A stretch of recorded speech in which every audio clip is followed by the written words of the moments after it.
2024년 3월 27일 말씀 묵상하겠습니다. 함께 기도하겠습니다. 주님, 우리가 주님과 함께 십자가의 길로 나아가는 것이 때로는 두렵고 무섭습니다. 그러나 주님, 우리에게 힘을 주시고 용기를 주셔서 주님이 걸어가시는 그 십자가의 길, 고난의 길, 주님과 함께 동행하는 자 되게 하여 주시옵소서. 예수님 이름으로 기도했습니다. 아멘. 오늘의 말씀은 마가복음 14장 53절부터 72절까지의 말씀입니다. 말씀을 함께 살펴보시기 전에 개인적으로 말씀을 꼭 읽으시고 묵상하는 시간 가지시기 바랍니다. 14장 53절입니다. 그들이 예수를 끌고 대제사장에게로 가니 대제사장들과 장로들과 사기관들이 다 모이더라. 베드로가 예수를 멀찍이 따라 대제사장의 집들 안까지 들어가서 아랫사람들과 함께 불을 쬐더라. 대제사장들과 온 공회가 예수를 죽이려고 그를 칠 증거를 찾되 얻지 못하니 라는 말씀으로 시작하고 있습니다. 예수님은 겟세마네 동산에서 기도하시다가 대제사장들과 종교 지도자들이 보낸 무리에 의해서 붙잡히셨습니다. 그리고 대제사장의 집으로 끌려가셨습니다. 많은 사람들이 모였어요. 그들이 모인 목적은 하나였죠. 자신의 기득권을 흔들고 자신들의 탐욕을 채우는 데 있어서 늘 걸림돌이 되고 방해가 되는 예수님을 죽이려고 하는 것이 그들의 목적이었습니다. 그들은 예수님을 죽이려고 예수님을 칠 증거들을 많이 찾았습니다. 사람들은 거짓 증언을 하면서 예수님은 죽어 마땅하다고 이야기했지만 거짓말하는 그 사람들조차 증언이 서로 일치하지 않았던 거죠.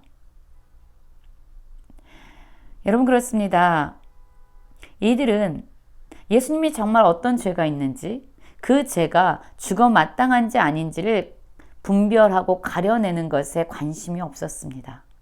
그들은 예수님을 죽이려고 했고 그 증거를 찾기에 혈안이 되어 있었던 거죠. 얼마나 많은 거짓된 소리들이 그곳에서 들려졌을까요? 예수님은 그 거짓 증언 한가운데 있었습니다. 사람들은 말했습니다. 우리가 그의 말을 들으니 손으로 지은 이 성전을 내가 헐고 손으로 짓지 아니한 다른 성전을 사흘 동안 지으리라 하더라 하되 그 증언도 서로 일치하지 않더라. 그렇습니다. 많은 거짓 증언들이요. 이야기됐는데 그 증언들도 서로 일치하지 않는 이야기들이 우후죽순 막 들려지고 있는 거예요. 그러자 이 대제사장이 예수에게 물어 말하지요.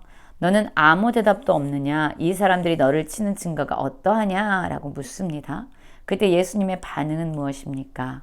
침묵하고 아무 대답도 아니하시거늘 대제사장이 다시 물어 이르되 내가 찬송받을 이의 아들 그리스도냐? 예수께서 이르시되 내가 그니라.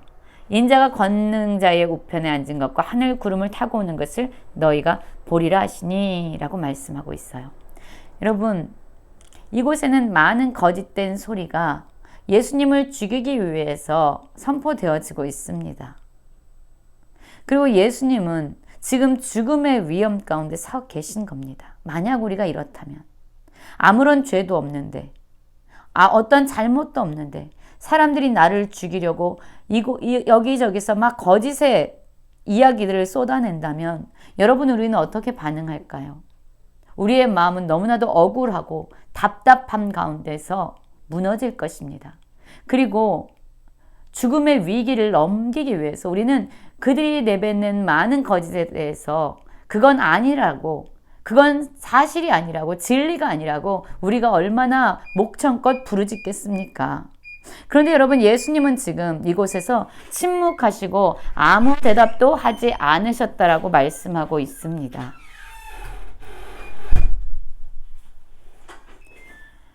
그러자 이 대제사장이 자기의 옷을 찢으면서 다시 말하죠. 우리가 어찌 더 증인을 요구하리요? 여러분 이들이 세운 증인은 거짓 증인이었습니다. 그럼에도 불구하고 이들은 예수님을 사형에 해당하는 자로 정죄하고 선고를 내리게 되지요. 이뿐만 아니었습니다. 어떤 사람은요, 예수님을 향해서 침을 뱉고 예수님의 얼굴을 가리고 주먹으로 치면서 이르되 선지자 노릇하라. 누가 너를 때렸냐? 선지자 노릇 한번 해봐라. 라고 이야기하면서 예수님을 손바닥으로 치는 하인들도 있었습니다. 거짓 증언을 내뱉는 사람들, 침을 뱉고 주먹으로 치고 예수님을 조롱하고 손바닥으로 치는 그러한 많은 거짓과 폭력 가운데 예수님은 서 계셨어요. 예수님의 능력이 없어서 힘이 없어서 그곳에 서 있는 것이 아니었습니다. 예수님은 하나님께서 예수님에게 주신 그 부르심의 자리, 그 사명을 이루기 위해서 지금 그곳에서 침묵하며 서 계셨던 거예요. 여러분, 우리도 예수님의 십자가의 길을 함께 따르고 있는 예수님의 제자들이 아닙니까? 우리를 향해서 누군가 거짓으로 증언을 하고 우리를 치고 우리를 향하여 폭력을 휘두르고 우리를 조롱한다면 여러분, 우리는 어떻게 반응할까요? 하나님의 말씀을 이루기 위해서 침묵하며 그 자리에 머물러 계셨던 예수님의 모습을 우리가 다시 한번 깊이 있게 새겨보는 하루가 됐으면 좋겠습니다. 14장 66절부터 보면은 베드로의 이야기가 나오고 있습니다.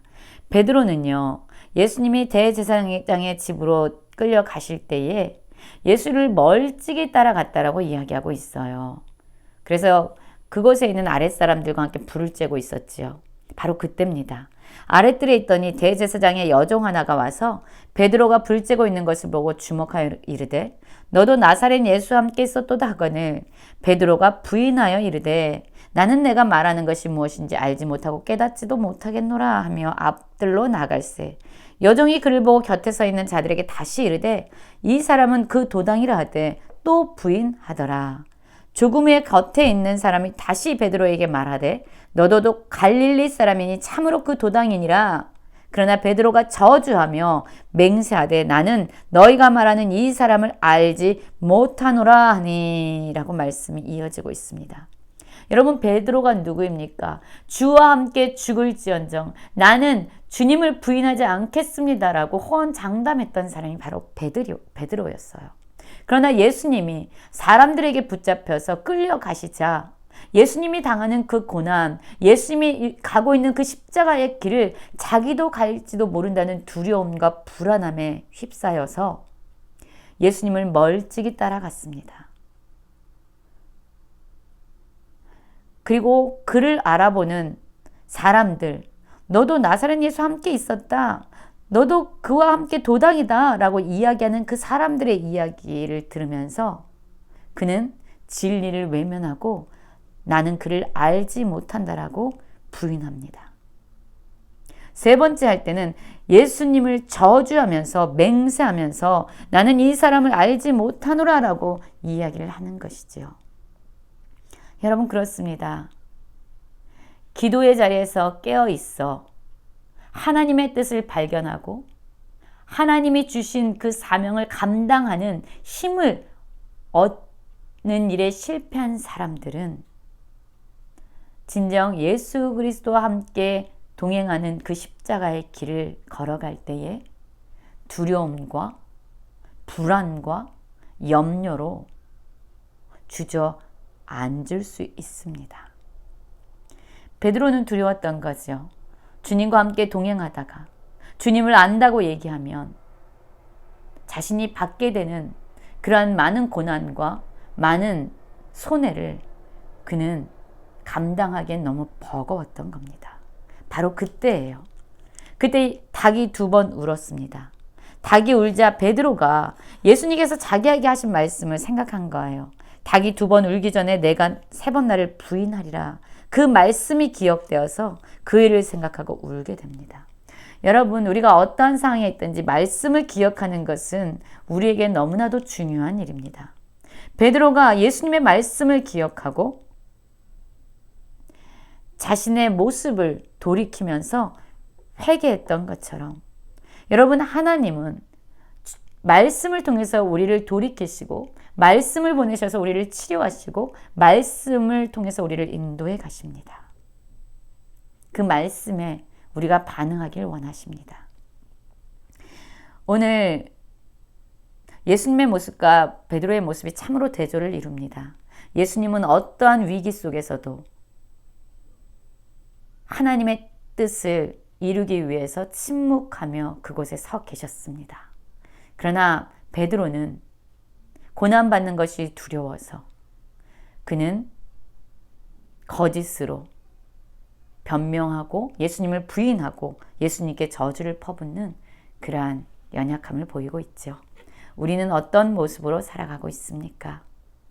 우리를 위해서 십자가의 길을 가신 예수님과 가까이 동행하는 모든 성도님들 되시길 간절히 기도합니다.